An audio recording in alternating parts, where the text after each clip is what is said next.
पाकिस्तान और भारत के माबैन cricket match तो एक ही काफ़ी होता है, लेकिन एशिया कप में देखिए पाकिस्तान और भारत तीसरी मर्तबा आमने सामने आ रहे हैं और वो भी एशिया कप के फाइनल में। और ये तवील अरसे के बाद ऐसा हुआ है कि एशिया कप का फाइनल ये रिवायती हरीफ खेल रहे हैं। तो क्रेज से तो आप वाकिफ हैं कि पाकिस्तान का किसी भी टीम से मैच हो तो बहुत एक्साइटमेंट होती है, लेकिन अगर भारत से हो तो फिर तो जनाब सोने पे सुहागा। हमने देखा कि इन मैचेस में कुछ क्रेज ज्यादा ही था और वो बढ़ा इस वजह से कि पहले मैच में जीत के बाद भारतीय कप्तान ने अपनी आर्म फोर्सेस का हवाला दे दिया और इसके साथ साथ पहलगाम वाक़े का हवाला दे दिया, जिस पर पाकिस्तान ने बाद में एहतजाज भी किया, लेकिन कुछ हुआ नहीं। फिर अगले मैच में पाकिस्तान हार तो गया, लेकिन हारिस रऊफ और साहबजादा फरहान की जानिब से जो सेलिब्रेशंस हमें दिखाई दी उससे हमें आइडिया हुआ कि अब पाकिस्तान उसका बदला ले रहा है। लेकिन बेहतरीन बदला यह है कि इस फाइनल मैच में पाकिस्तान भारत को शिकस्त का मजा चखाए और उसके बाद सेलिब्रेशंस करे।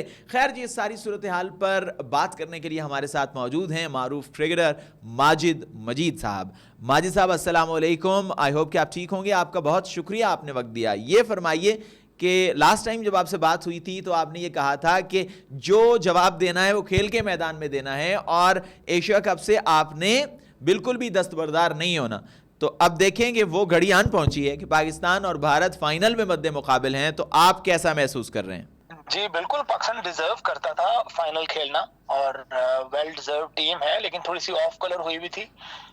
वो बेटर शेप में नजर आ रहे हैं आहिस्ता आहिस्ता। बैटिंग में थोड़ी सी बेहतरी की गुंजाइश है, बॉलिंग यूनिट जो है वो अपना काम कर रहा है और well deserved to be in the finals. इंशाल्लाह बेहतर होगा। अच्छा माजिद साहब, ये बताएं कि पाक भारत फाइनल की अगर बात करते हैं तो पाकिस्तानी टीम की स्ट्रेंथ क्या है? आपको क्या लगता है कि कौन कौन से खिलाड़ी हैं जो अहम हैं और इस मैच में पाकिस्तान को फतह से हमकिनार करवा सकते हैं? मेरे ख्याल पाकिस्तान की स्ट्रेंथ यही है कि हमारी इस वक्त कोई ऐसा स्ट्रेंथ नहीं है और यही पाकिस्तान की स्ट्रेंथ है।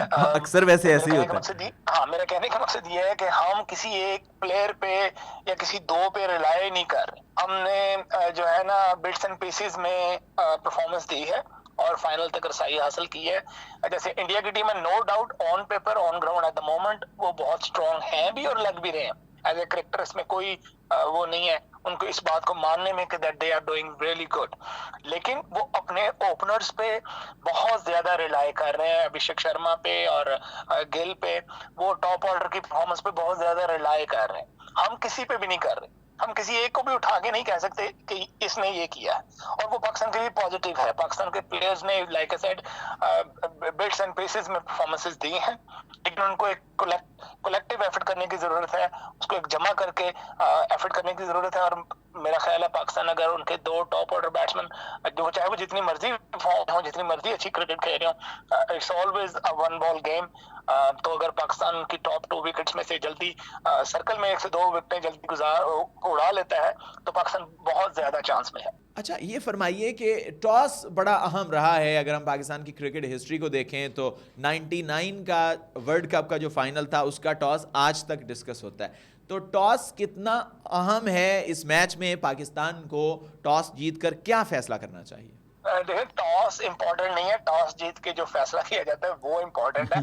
और अगर पाकिस्तान को ये मौका मिलता है टॉस जीत के फैसला करने का तो मेरा ख्याल है पाकिस्तान को पहले बॉलिंग करनी चाहिए और बॉलिंग करके उनके ऊपर अटैक करना चाहिए, ऑल आउट जाना चाहिए, जल्दी विकेटें लेने की कोशिश करनी चाहिए ताकि उनको बैकफुट पे किया जाए। जैसे ही वो बैकफुट पे जाएंगे तो पाकिस्तान के पास चांस है उनको थोड़े टोटल पे रिस्ट्रिक्ट करने का। और फिर आपने कल देख लिया कि कल इंडिया और श्रीलंका का जो मैच हुआ है किस तरह इंडिया की बॉलिंग भी एक्सपोज हुई है, उनके प्लान्स एक्सपोज हुए हैं। 200 पे 200 रन हुए हैं, मैच टाई हुआ, तो उनकी बॉलिंग एक्सपोज हुई है। तो वो अंडर प्रेशर उनकी बॉलिंग हमें लानी पड़ेगी, उनको कम से कम टोटल पे आउट करके और फिर ऑल आउट जाना चाहिए इंशाल्लाह। अच्छा, एक तो आपने फरमा दिया कि कोई वाज़े तौर पर किसी एक खिलाड़ी पर हम डिपेंड नहीं करें, लेकिन फिर भी मैं आपसे ये जानना चाहता हूं कि अगर किसी एक खिलाड़ी का आपकी तरफ से नाम लिया जाए कि जो इस मैच को पाकिस्तान के हक में डिफाइनिंग मोमेंट तक लेकर जा सकता है, तो वो कौन सा खिलाड़ी होगा? Shaheen Afridi, as always gold on his day. अल्लाह करे वो नए बॉल से पहले ओवर में जैसे विकेट लेने की आदमी है, अपनी आदत को जो है वो जारी और सारी रखें। तो सबसे पहले तो शाहीन अफरीदी, और उसके बाद स्पिनर्स का रोल बहुत इंपॉर्टेंट होगा, जिसमें अबरार और साइम अयूब बहुत अहम रोल अदा कर सकते हैं। लेकिन सबसे पहले नए बॉल से आउट करना पड़ेगा, जिसके लिए शाहीन अफरीदी नंबर 1 बॉलर हो सकता है कल। अच्छा, जो लास्ट हमारी गुफ्तगू हुई थी, आपने उसमें ये कहा था कि पाकिस्तान को एशिया कप से बिल्कुल भी दस्तबरदार नहीं होना चाहिए, मैदान में मुकाबला करना चाहिए, मैदान में जवाब देना चाहिए, और वो ऐसा हुआ भी।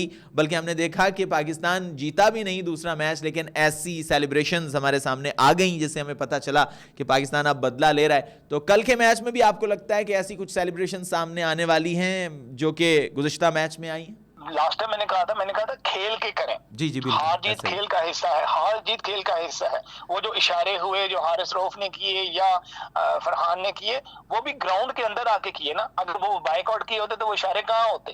तो उनकी दुखती रगों पे हाथ कैसे रखते, उनको कैसे याद करवाते कि हम 6-0 अप हैं।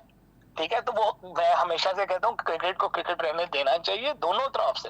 लेकिन अगर वो ये अपनाते हैं कि यही इसी तरह चलना, तो हम उनसे बहुत ज्यादा आगे हैं इन चीजों में। मैनचेस्टर से माजिद मजीद साहब हमारे साथ थे और अपनी माहिराना राय से हमें आगाह कर रहे थे। माजिद मजीद साहब भी बेचैनी से इंतज़ार कर रहे हैं इस मैच का, मैं भी कर रहा हूं और यकीनन आप भी कर रहे होंगे। तो बेस्ट विशेज़ हैं, अल्लाह करे कि पाकिस्तान फतह से हमकिनार हो और फिर हम दोबारा आपसे मिलें और इस जीत को सेलिब्रेट करें। Thank you.